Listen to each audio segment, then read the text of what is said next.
Psalm chapter 16 verse 11. You make known to me the path of life. In your presence there's fullness of joy. At your right hand are pleasures forevermore. This small verse comes with big promises, 3 of them to be precise. Let me try and break it down for us. David says, you make known to me the path of life, which tells us that God has a plan for your life. God's design can be seen in all of God's creation, in the planetary systems, in the leaves of the trees, the snowflakes that fall. We see that our Creator has a plan and designs with a plan. Nature, no matter how beautiful, it's subject under its Creator's plan.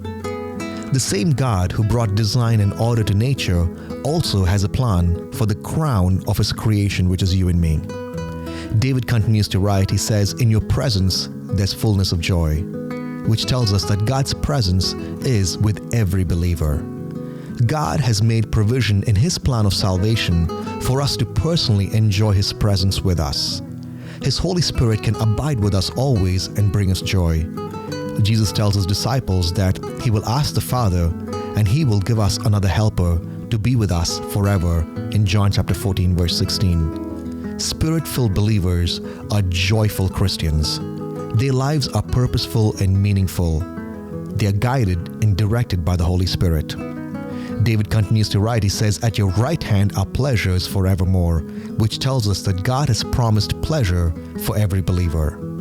There are times in this life where every believer will face the opposing winds that blow with sorrow and deep darkness. But God's plan for His people includes pleasures forevermore.